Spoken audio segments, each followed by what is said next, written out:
No cierren su Biblia, mis hermanos, ténganla abierta en este pasaje.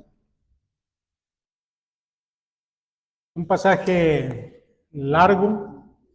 Vamos a tratar de exponer estos casi 2 capítulos. Y vamos a ir aprendiendo algunas cosas que el texto sin duda nos revela para nuestra vida cristiana, nuestro propio bien. Déjeme comenzar con lo siguiente. Mire, había un creyente que llevaba semanas orando por un compañero de trabajo. Y un día, mientras estaban comiendo juntos, el compañero le preguntó de manera inesperada: tú que eres cristiano, cuéntame, ¿por qué crees en Dios? El creyente pensó, esta es la oportunidad que estaba esperando. Respiró hondo y comenzó a explicar su fe. Pero apenas iba comenzando y mencionó a Cristo y a la iglesia, y entonces el otro le interrumpió y le dijo: mira, no me vengas con religión. La iglesia está llena de hipócritas y Dios, si existe, nunca ha hecho nada por mí. La conversación, que parecía al principio una puerta abierta, se convirtió entonces en un muro. Por un momento el creyente quiso defenderse, discutir o terminar la comida cuanto antes, pero comprendió que detrás de aquella dureza había una herida. Así que en vez de responder con enojo, le dijo a su compañero: mira, yo creo que estás sufriendo por alguna razón. No quiero discutir contigo, solamente quiero escucharte. Cuéntame. Y aquella tarde no hubo una conversión, pero hubo una segunda conversación y después una tercera, porque la oportunidad, mis hermanos, no había desaparecido. Simplemente no tenía la forma que él había imaginado. Y esto nos lleva a pensar que muchas veces nosotros creemos que evangelizar puede ser sencillo porque alguien te hizo la pregunta. Pero una pregunta no siempre significa que el corazón ya está preparado. A veces esa pregunta solamente abre una puerta para que salga el dolor o el prejuicio o incluso la resistencia que había dentro de ese corazón. Ahora, todo esto se lo cuento porque en la historia que vamos a ver hoy, vamos a ver cómo el apóstol Pablo también encontró una audiencia que parecía estar dispuesta a escucharlo, y sin embargo, aquella oportunidad terminó en gritos, en violencia y en cadenas. Pero Pablo nos va a enseñar hoy lo siguiente. Ponga atención, que el testigo fiel no permite que la oposición apague su voz y tampoco que le cambie el mensaje. Ese, mis hermanos, va a ser la idea central de todo este sermón. Y vamos a ver en cuatro puntos la manera en que Pablo manifestó su fidelidad. Su fidelidad. Primero, vayamos al punto número 1, vamos a encontrar cómo Pablo no cayó ante la amenaza. Los versículos 1 al 16 del capítulo 21, nos encontramos, mis hermanos, al comienzo a Pablo dirigiéndose hacia Jerusalén. Ahora, yo sé que muchos de ustedes son muy observadores o conocen ya de antemano los viajes misioneros de Pablo. Ustedes saben que el primer viaje misionero lo hizo a Pablo en Antioquía y regresa a Antioquía, y con eso termina el primer viaje misionero. El segundo igual, comienza en Antioquía, regresa a ese mismo lugar y ahí termina el segundo viaje misionero. Pero el tercero no. El tercer viaje misionero comienza en Antioquía, y durante ese tercer viaje misionero el apóstol Pablo va haciendo una colecta, dinero para llevar a los hermanos de Jerusalén que estaban sufriendo una hambruna. Y hablar de una hambruna en el primer siglo, mis hermanos, era hablar de algo serio. Era hablar de gente que literalmente no tenía que comer. Pablo tenía una urgencia de llegar a Jerusalén con aquellas ofrendas para los hermanos que estaban allí pasando por esa difícil situación. Ahora, Pablo no va a terminar en Antioquía, se va a dirigir directamente a Jerusalén. Y Lucas describe cuidadosamente la ruta. Si usted ve allí, menciona Cos, Rodas, Pátara, Tiro, Tolemaida y Cesarea. Y en cada puerto que el apóstol Pablo iba tocando, se iba acercando geográficamente a Jerusalén, pero también se iba acercando al sufrimiento, que si puso atención en el texto, en la lectura, le venía siendo anunciado a Pablo en cada lugar que iba. Los discípulos le anticipaban que habían recibido por revelación el aviso de que iba a pasar sufrimiento. Allí en Tiro, precisamente, los discípulos entienden por el Espíritu que Pablo iba a pasar por grandes dificultades. Después en Cesarea aparece este profeta Ágabo. Ágabo, que por cierto la pronunciación no es Agabo. Si somos fieles al griego, la primera letra alfa lleva un acento que hace que su nombre, pues más apegado a cómo sonaría, sería Ágabo. Toma el cinturón de Pablo, se ata las manos y los pies y dice, así dice el Espíritu Santo, así atarán los judíos en Jerusalén al varón de quien es este cinto y le entregarán en manos de los gentiles. Ahora, yo quiero que por un instante imagine la escena. Ágabo toma el cinturón, se arrodilla, se ata, y todos los que están presentes quedan en silencio. Y después anuncia, esto le va a suceder al dueño de este cinturón. Y eso, mis hermanos, no era una advertencia cualquiera, era una imagen clara de prisión, de sufrimiento y de peligro para Pablo. Ahora, los hermanos reaccionan como cualquiera de nosotros habría reaccionado. Y digo que nosotros hubiéramos hecho eso, porque incluso la gente que iba con Pablo en ese viaje misionero, comienzan a decir, Pablo, no vayas a Jerusalén. Lucas nos dice que no solamente los creyentes de Cesarea, sino aún los mismos compañeros de Pablo comenzaron a rogarle que no subiera a Jerusalén, porque ellos amaban a Pablo, habían viajado con él, habían visto ese arduo trabajo que él había hecho, conocían los peligros a los que se había enfrentado y no querían perderlo. Pero Pablo respondió, ¿qué hacéis llorando y quebrantándome el corazón? Porque yo estoy dispuesto no solo a ser atado, más aún a morir en Jerusalén por el nombre del Señor Jesús. Y aquí, mis hermanos, hasta este momento, quiero hacer 4 observaciones importantes de este pasaje. Primero que Pablo no era un hombre insensible. Y esto lo aclaro porque a veces tenemos la idea de que los apóstoles o los hombres de Dios pues parecen como que son de piedra, como que a ellos no les afectan las cosas, y más cuando hablamos de Pablo. Pero yo quiero que usted observe que Pablo no le dice a sus amigos, dejen de llorar, no me importa lo que ustedes piensan. No, Pablo no actúa de esa manera. Él dice, me están quebrantando el corazón. Porque Pablo sentía profundamente el amor de sus hermanos. Pablo no era de piedra. Le dolían las lágrimas de sus amigos. Ahora, tal vez usted se pregunte por qué le estoy contando esto.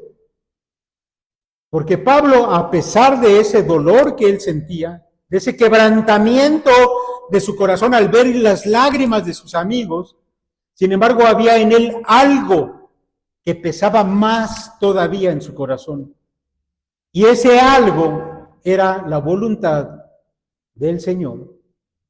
La segunda cosa, mis hermanos, que yo quiero que notemos aquí, es que Pablo tiene discernimiento para distinguir entre una advertencia y una prohibición. Mire, ha habido a lo largo de la historia comentaristas que han pensado que el Espíritu Santo realmente le estaba prohibiendo a Pablo ir a Jerusalén. Incluso hay gente que ha dicho, si hubiera escuchado Pablo las advertencias y no hubiera ido a Jerusalén, él hubiera bien podido hacer otros viajes misioneros, en lugar de llegar a Jerusalén y sufrir lo que allí le esperaba. Pero mire, el relato y su desarrollo nos indican más bien que el Espíritu le estaba anunciando lo que le ocurriría, pero no le está diciendo que dejara de ir. Allí en Hechos 20, en los versos 22 y 23, encontramos las mismas palabras del apóstol Pablo diciendo: ligado yo en espíritu, voy a Jerusalén sin saber lo que allá me ha de acontecer, salvo que el Espíritu Santo por todas las ciudades me da testimonio, diciendo que me esperan prisiones y tribulaciones. Entonces el mensaje que se repetía era: Pablo, te esperan prisiones. Pero no necesariamente era: Pablo, no vayas. Ahora, los discípulos recibieron una revelación cierta sobre ese sufrimiento, pero la interpretaron como una orden para evitarlo. En cambio, Pablo entendió que Dios no le estaba diciendo: Pablo, retrocede, sino: Pablo, prepárate. Mire, el teólogo Osborne R. Grant, que por cierto tiene un excelente comentario del Nuevo Testamento, observa lo siguiente. Él dice que los discípulos y Pablo tenían los mismos datos, pero llegaron a conclusiones diferentes. Ellos entendieron: no vayas, en tanto que Pablo entendió: cuando vayas, te sucederá esto. Tercera cosa que quiero resaltar aquí es que el apóstol Pablo, dado que tenía ese discernimiento, también había definido qué era lo más importante para él. El apóstol Pablo declara: estoy dispuesto no solo a ser atado, sino también a morir. Pero añade a esa frase algo que es decisivo. Añade: por el nombre del Señor Jesús. Y aquí debo decir algo. Mire, Pablo no era un amante del sufrimiento. ¿Y por qué le digo eso? Bueno, porque si usted lee un poco de historia de los primeros siglos, se va a enterar que llegó a haber cristianos que pensaban que sufrir martirio en sí tenía un mérito. Y había gente que decía: yo quiero que a mí me echen a los leones, a mí. Pero, mis hermanos, yo creo que en la Escritura no encontramos eso. Y Pablo no era imprudente. El sufrimiento no tiene mérito por sí mismo, porque a final de cuentas uno también puede sufrir por sus malas decisiones, puede sufrir por su propia necedad o por su pecado. Lo que aquí da sentido al sacrificio que Pablo estaba dispuesto a hacer es la frase: por el nombre del Señor Jesús. Así que la seguridad personal del apóstol era importante, pero no era su prioridad suprema. Y aquí, mis hermanos, tenemos que empezar a ver el ejemplo de Pablo y a considerar también ese ejemplo para nosotros. Ciertamente la vida de Pablo era valiosa, pero Cristo era más valioso. Y aquí viene la pregunta: ¿qué sucede con nuestra obediencia cuando obedecer se vuelve un riesgo para ti? A final de cuentas, la fidelidad se prueba cuando obedecer tiene un costo. Cuando no te cuesta nada, bueno, pues ahí no hay alguna evidencia de esa fidelidad. Ahora, mire, yo sé que tal vez nunca vamos a enfrentar unas cadenas romanas como Pablo, pero sin duda que vamos a enfrentar rechazo familiar, por ejemplo. Muchos lo han sufrido. O burla, o pérdida de la aprobación de los demás. O tal vez tengas que sacrificar tu tiempo, o pasar cansancio, o tener alguna conversación que preferiríamos evitar porque no me gusta. Pero no toda dificultad es una señal para cambiar el rumbo o detenernos. Pablo no lo hizo, porque él tenía clara cuál era la voluntad de su Señor. Y la cuarta cosa que quiero resaltar, mis hermanos, es que cuando los hermanos vieron que Pablo no iba a ser persuadido, dijeron: hágase la voluntad del Señor. Y esa frase no equivale a una resignación forzada, no significa: bueno, pues que haga lo que quiera. No, significa: confiamos en que el Señor sabe lo que hace, aunque nosotros no entendemos por qué ese camino. Y es que, mis hermanos, a veces queremos que la voluntad de Dios coincida con nuestras ideas, y más cuando se trata de nuestra propia comodidad. Pero este pasaje nos enseña que la voluntad de Dios no siempre nos conduce por el camino más cómodo y más seguro, pero siempre nos conduce por el camino de mayor fidelidad. Ahora, déjeme explicarle esto un poquito más. Mire, todos sabemos que la prudencia es bíblica, que cuidar la vida es correcto, que evitar peligros innecesarios es sabio. Pero cuando obedecer a Dios es algo claro, la comodidad no debe ser la que tenga la última palabra.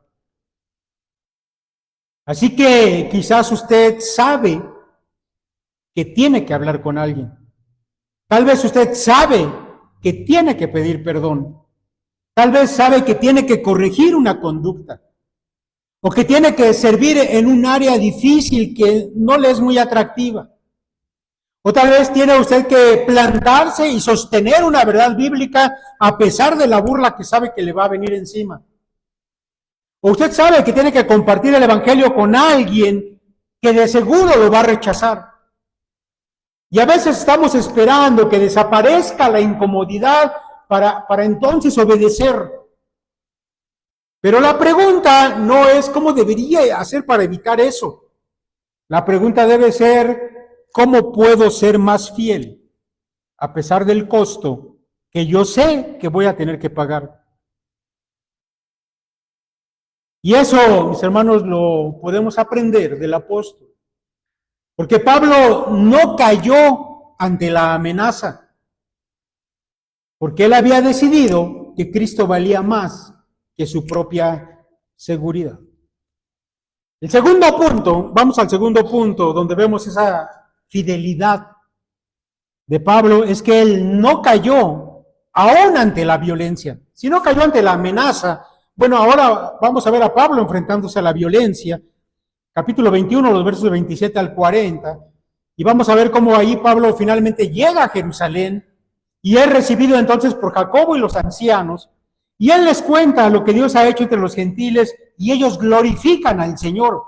Sin embargo, también comienza a circular rumores acerca de Pablo. Mire, sus enemigos, esos judíos que siempre le iban siguiendo por donde él iba, bueno, llegan y comienzan a decir que Pablo estaba enseñando cosas en contra del pueblo judío, en contra de la ley y en contra del templo. Y para demostrar que esas acusaciones eran falsas, Pablo es aconsejado para que acepte participar en un acto público de purificación junto con 4 hombres. Estamos hablando de un voto de nazareato. Y él acepta pagar ese voto de esos hombres de manera pública y en el templo, como muestra de que él no era enemigo de la ley como le estaban acusando. Pablo, al hacer esto, porque él acepta hacerlo, no compromete el evangelio. Al ceder a hacer esto, él está mostrando consideración hacia la cultura y hacia la religión judías. Y eso, mis hermanos, nos enseña algo también importante, que el creyente no debe buscar ofender innecesariamente. Porque a veces llegamos a pensar que porque nosotros tenemos la verdad y tenemos el evangelio, podemos llegar y lanzarla a veces hasta de manera agresiva en contra de los demás. Pero mire, la verdad, mis hermanos, la verdad es que el evangelio ya contiene suficiente confrontación, de manera que no necesitamos agregarle nuestra propia rudeza o nuestra falta de sensibilidad. Vemos que Pablo podía ser flexible en cuestiones culturales, sin embargo, nunca va a modificar el mensaje, como lo vamos a ver más adelante. Sin embargo, parece que esos esfuerzos pacificadores de Pablo no van a evitar la oposición. Y esto lo vamos a ver en cuatro pasos de oposición. Primer paso de oposición, una acusación nacida de una suposición. Y esto es interesante. De hecho, la Escritura tiene muchas cosas que enseñarnos a cada paso. Y hoy vamos a aprender alguna cosa de aquí también. Mire, algunos judíos de Asia ven a Pablo en el templo y comienzan a gritar: varones israelitas, ayuda, ayudad. Este es el hombre que por todas partes enseña a todos contra el pueblo, la ley y este lugar. Y después agregan: y ha metido a griegos en el templo. Ahora, meter gentiles dentro del templo, pues hermanos, se meritaba ser apedreado. Pero Lucas va a explicar cuál es la raíz de esa acusación. Y Lucas dice, porque antes habían visto con él en la ciudad a Trófimo de Éfeso, a quien pensaban que Pablo había metido en el templo. Capítulo 21, verso 29. Ahora, la palabra importante aquí es pensaban, porque realmente ellos no lo vieron entrar con Trófimo al templo. No tenían testigos que lo hubieran visto. No investigaron. No preguntaron a Pablo.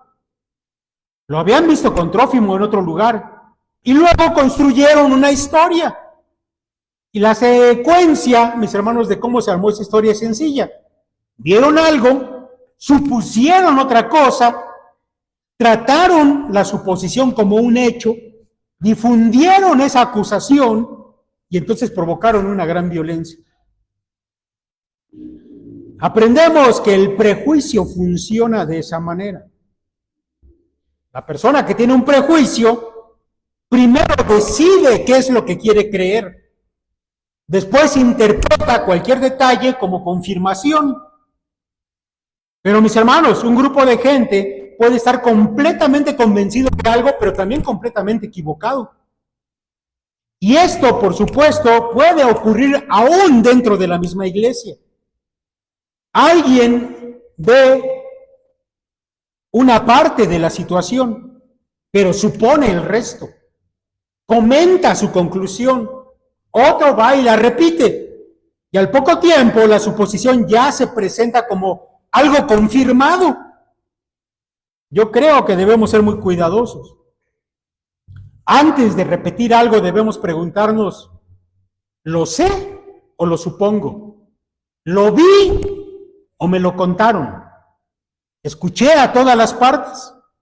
¿He verificado la información? ¿Lo que voy a decir ayuda o destruye? ¿Por qué no debemos llamar discernimiento a una sospecha? Los enemigos de Pablo pensaban que defendían a Dios, pero estaban condenando a un inocente sobre la base de una inferencia. Ahora, el segundo paso de oposición, que la multitud a causa de eso se volvió violenta.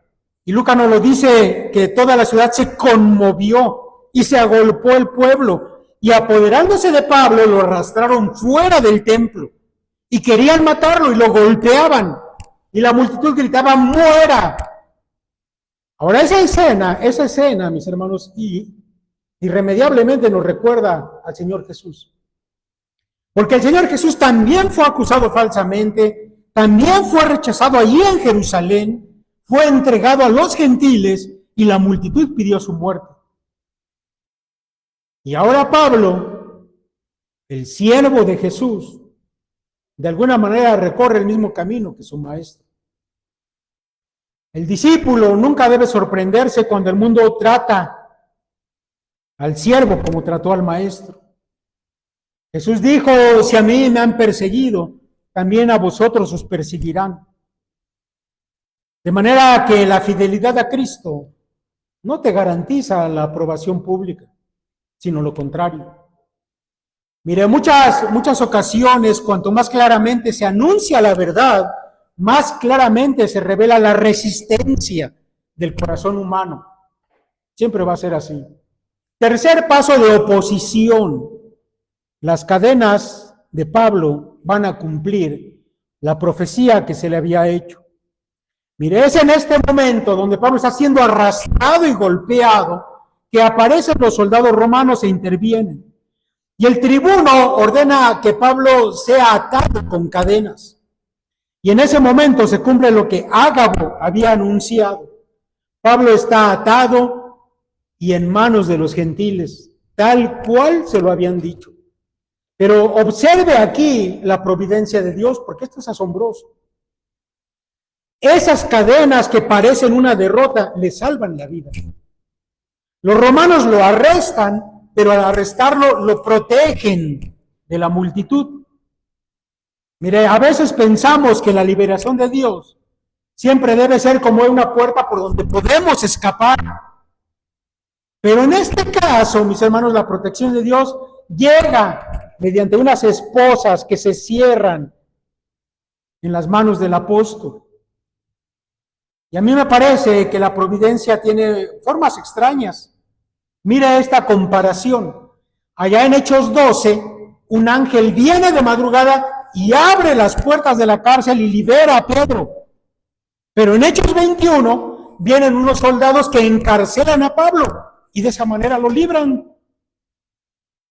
Así que Dios puede proteger sacándonos del problema, o Dios nos puede proteger sosteniéndonos dentro del problema, utilizando incluso cosas y formas humanas que no tienen a primera vista nada que ver con el propósito divino. Pero así de sabio es Dios. Los hombres ataron a Pablo, pero no podían atar la misión de Dios, porque al hacer eso, el propósito de Dios se estaba cumpliendo. Y finalmente, mis hermanos, número 4, cuando los soldados llevaron a Pablo hacia el cuartel, sucedió algo sorprendente. Pablo le dice al comandante de aquel grupo de soldados: te ruego que me permitas hablar al pueblo. Ahora yo quiero que piense por un instante en esas palabras, porque Pablo acaba de ser golpeado, acaba de ser arrastrado, acaba de escuchar que la multitud está pidiendo su muerte, está herido, adolorido, encadenado, y no pregunta a los soldados: oigan, ¿dónde podré esconderme? O tampoco les dice: oigan, quiero presentar una denuncia en contra de estos. Pablo pregunta: ¿puedo hablarles? Porque donde otros hubieran visto enemigos, Pablo veía personas necesitadas del evangelio. Y donde otros habrían visto una multitud peligrosa, y realmente lo era, Pablo, sin embargo, veía una audiencia. Y esto, mis hermanos, simplemente significa que la oposición no le robó su sentido de misión. Eso tenemos que también anotarlo ahí y tenerlo en mente. Porque a veces, mis hermanos, pasamos por situaciones graves, difíciles, y perdemos de vista cuál es nuestra misión en este mundo. Ahora, eso no significa, mis hermanos, que siempre tengamos que predicar en medio de cualquier crisis. Hay momentos para guardar silencio, momentos para huir, momentos para pedir ayuda o protegerse. Pero lo que sí significa esto es que quien tiene un verdadero corazón cristiano siempre debe preguntarse: Señor, ¿cómo puedo dar testimonio de ti aún en esta situación? Porque a veces, mis hermanos, el dolor nos apabulla, nos distrae, pero siempre debemos preguntarnos: Señor, ¿cómo puedo dar testimonio de ti aún en esta situación?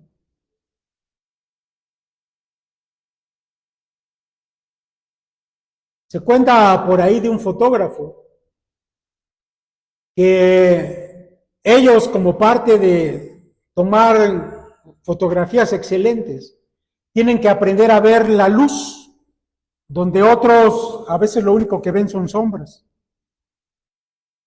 Mientras todos pueden quejarse de que el día está nublado, un fotógrafo observa que esa luz tenue puede producir una gran fotografía. Mire, eso se lo comento porque yo tengo un amigo fotógrafo que ha ganado concursos de fotografía, y a veces con una luz tenue se pueden tomar fotografías extraordinarias. La escena es la misma, la diferencia está en los ojos de quien mira la escena. Y lo que podemos ver en Pablo es que él había aprendido a mirar las circunstancias con los ojos de Cristo. La multitud era hostil, la situación que estaba pasando era injusta, el dolor era real. Pero Pablo veía que todavía había personas que necesitaban oír acerca de Cristo. Y eso, mis hermanos, es aprender a ver las cosas con la mirada de nuestro Señor Jesucristo. Vamos rápidamente, mis hermanos, al punto número 3, y vamos a ver una muestra del testigo fiel es que él no habló para exaltarse, sino para contar lo que Cristo hizo con él. Los versículos 1 al 16 del capítulo 22. Y allí vamos a encontrar a Pablo, que se pone de pie sobre las gradas, hace una señal con la mano y la multitud guarda silencio.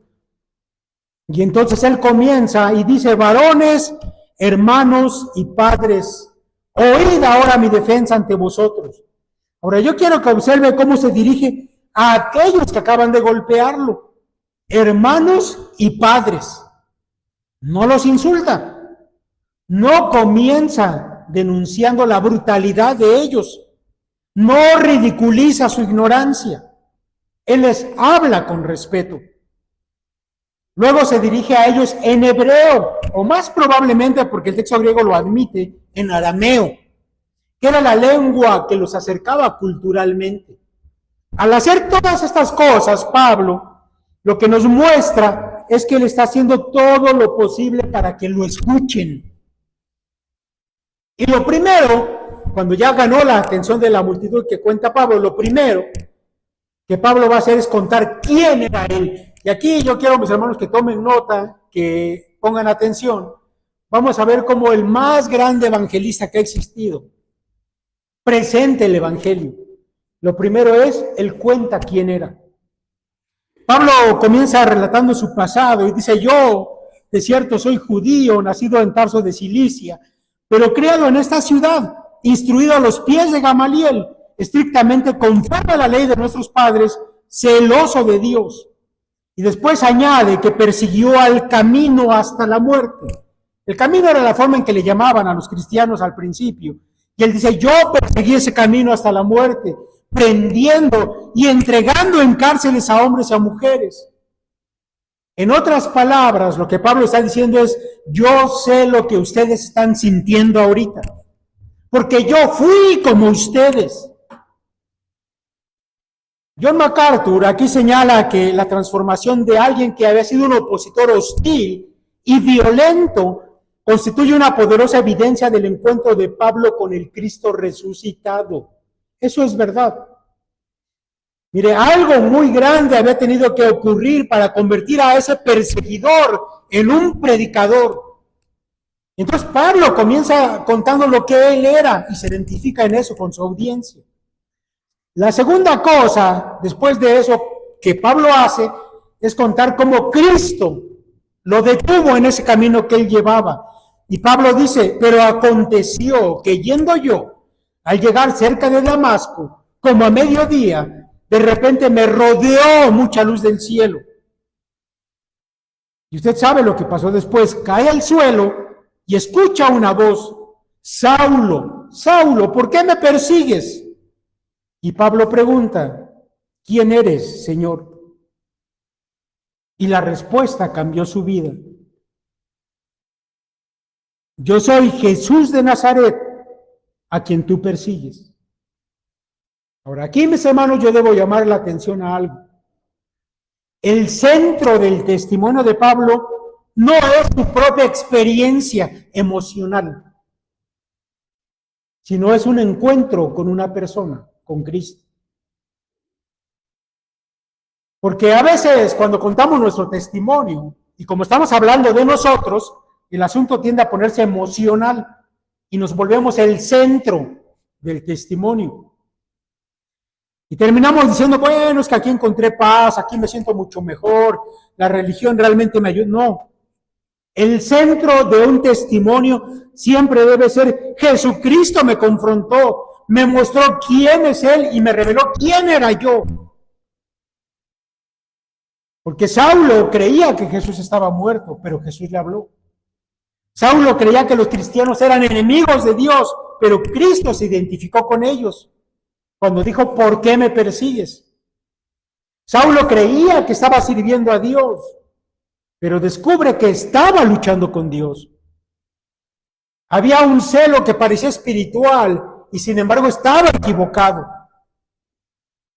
Y al estar contando esto, Pablo obviamente les está diciendo de manera sutil a su audiencia: yo era así, pero hubo algo que me cambió.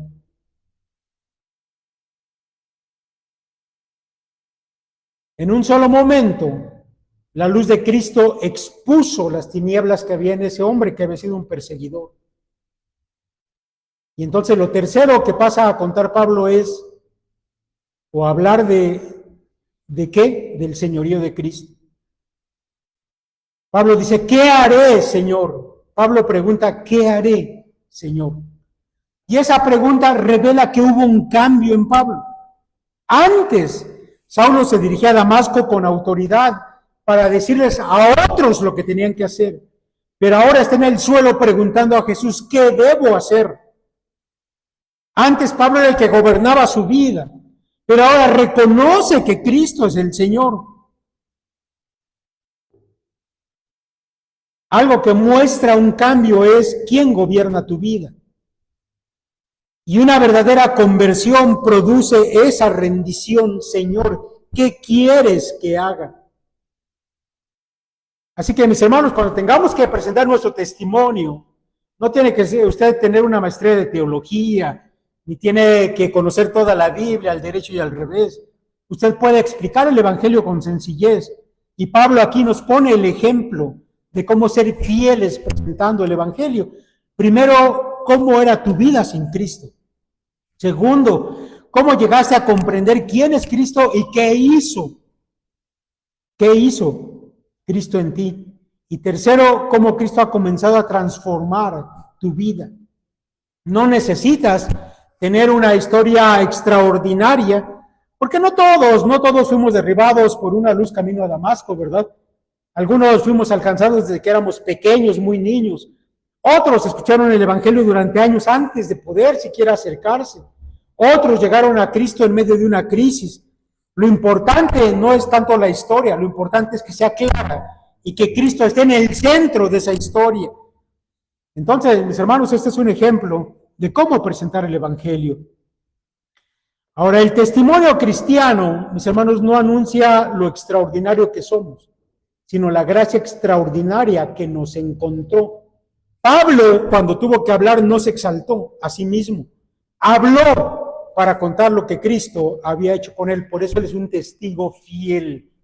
Y vamos al último punto de esa predicación, donde vamos a encontrar a ese testigo fiel del Señor que no ocultó la verdad a pesar de que sabía que iba a ser rechazada. Los versículos 17 al 29 de este capítulo 22. Y encontramos ahí a Pablo con la multitud que hasta este momento le está escuchando. Y Pablo les ha hablado de su formación judía, de su celo, del camino a Damasco, de cómo Jesús de Nazaret se le apareció. Luego les habló de Ananías, de su bautismo, de su llamado a ser testigo. Pero llega un momento en que Lucas, allá en los versos 21 y 22, dice que, y le oyeron hasta esta palabra. Y le oyeron hasta esta palabra. ¿Hasta qué palabra? Hasta la palabra gentiles. Cuando Pablo dijo que Dios lo había enviado a los gentiles, la multitud otra vez comenzó a gritar: quita de la tierra a tal hombre, porque no conviene que viva.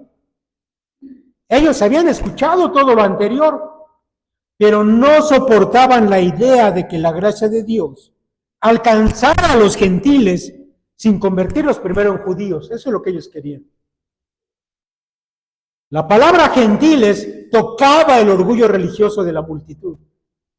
El problema no era solamente que Pablo hablara de Jesús, era que afirmara que la salvación en Jesús estaba abierta para personas a quienes ellos despreciaban.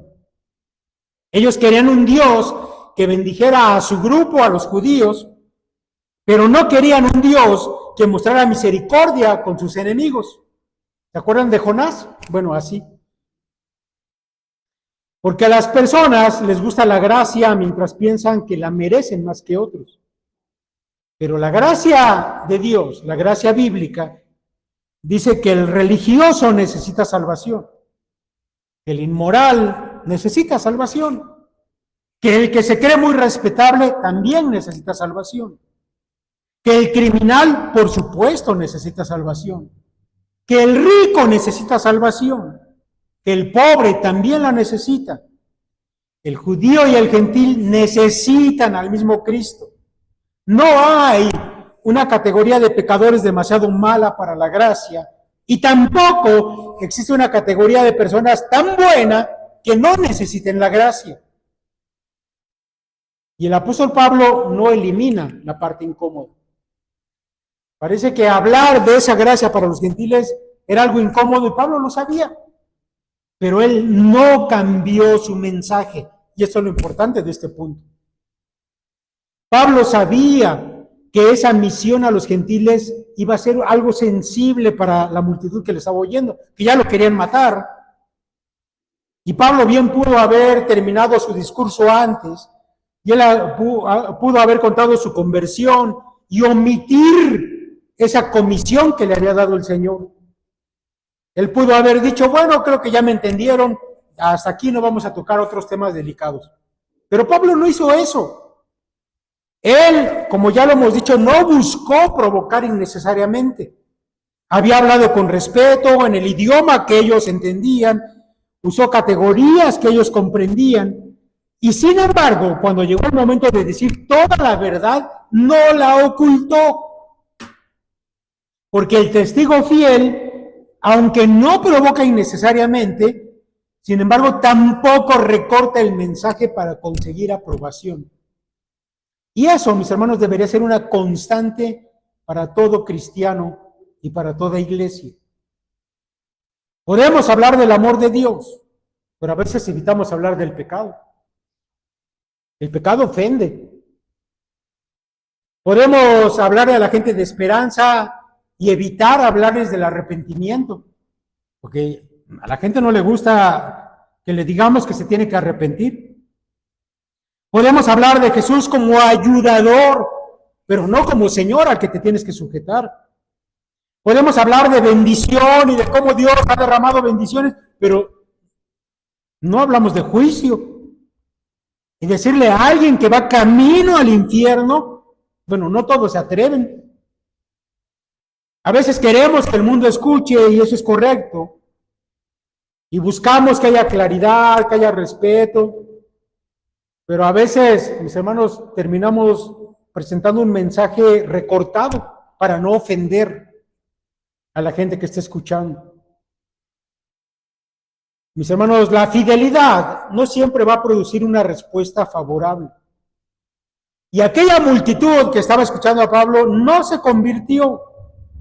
No hubo tampoco de parte de Pablo una invitación y muchos levantaron la mano. No pasó eso. No hubo aplausos. Más bien ese discurso terminó en gritos, en una polvareda y amenazas. Y entonces pudiéramos preguntarnos, ¿acaso Pablo fracasó? Y la respuesta es no. Pablo fue fiel.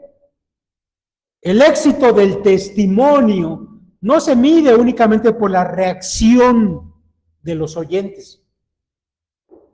Y aquí debemos aclarar con este ejemplo que nuestra responsabilidad es decir la verdad, decirla con amor, decirla con claridad, pero el resultado debemos dejarlo en manos de Dios. Porque nosotros, mis hermanos, no podemos convertir a nadie. No podemos producir arrepentimiento en el corazón de los demás. Solamente Dios puede hacerlo. Lo que sí podemos hacer es hablar fielmente la palabra del Señor. Y entonces algunas personas escucharán y creerán, y otras tal vez escucharán y se burlarán. Y otras escucharán hoy y en años tal vez recuerden ese mensaje. Porque la semilla no siempre germina delante de nuestros ojos. A veces lo hace en el tiempo de Dios más adelante. Vamos, mis hermanos, a terminar. Y la historia dice que el tribuno, confundido por la reacción de la multitud, ordenó que Pablo fuera llevado al cuartel y que lo examinaran, pero con azotes. Y cuando atan a Pablo para recibir ese castigo, entonces Pablo confronta al centurión. Y dice, ¿os es lícito azotar a un ciudadano romano sin haber sido condenado? Y entonces los oficiales se alarmaron porque Pablo era ciudadano romano de nacimiento. Y aquí, sin duda que viene una pregunta. ¿No había dicho Pablo que estaba dispuesto a sufrir y hasta morir por Cristo? ¿Por qué entonces se está evitando los azotes? Bueno, porque ya lo hemos dicho, estar dispuesto a sufrir no significa aceptar todo abuso en silencio cuando hay medios legítimos para impedirlo. Así que Pablo no está negando a Cristo, no está modificando el mensaje, no está ofreciendo un soborno para que lo suelten, él simplemente invoca la ley que estaba a su alcance. Y entonces es librado de esos azotes. Mis hermanos, conclusión de todo este mensaje. Pablo comenzó este pasaje caminando libre hacia Jerusalén, pero lo termina encadenado. A primera vista parecería que todo salió mal, porque fue acusado injustamente. Su esfuerzo por promover la paz no evitó el conflicto. La multitud a la que él quiso hablar rechazó el testimonio. Los romanos lo arrestaron, pero en realidad, y quiero que ponga atención en esto, en realidad el plan de Dios continuaba avanzando. Las cadenas iban a ser el medio para llevar a Pablo delante del Sanedrín, delante de Félix, delante de Festo, delante de Agripa y finalmente hasta Roma. Los hombres pensaron que estaban deteniendo a Pablo, pero lo que Dios estaba haciendo era trasladar a su testigo hacia nuevas audiencias que de otra manera no hubieran sido accesibles a la palabra de Dios. La misión no terminó cuando comenzaron las cadenas como se pudiera pensar, sino que estaba cambiando de escenario. Y en todo este pasaje, Pablo aparece como un testigo que no cayó ante la amenaza, un testigo que no cayó ante la violencia, un testigo que contó lo que Cristo había hecho con él y un testigo que no ocultó la verdad, que sabía que iba a ser rechazada. Así que la frase de este sermón, la vuelvo a repetir, el testigo fiel no permite que la oposición le robe la voz ni que le cambie el mensaje. Así que mis hermanos, nosotros también vamos a tener oportunidades, porque tenemos alrededor nuestro a personas que necesitan escuchar, en nuestra familia, en el trabajo, en la escuela, ahí en nuestra calle, a lo mejor en medio de una crisis, en una conversación inesperada. Pero la pregunta, mis hermanos, no solamente es, ¿tengo esa oportunidad? La pregunta más bien es, ¿estoy dispuesto a ser testigo en el lugar donde Dios me puso? Mis hermanos, roguemos al Señor que seamos una iglesia fiel para pronunciar su mensaje, porque todavía hay personas que necesitan escuchar. Y mientras Cristo nos conceda voz, que permanezcamos como esos testigos que nunca se callen. Que Dios los bendiga.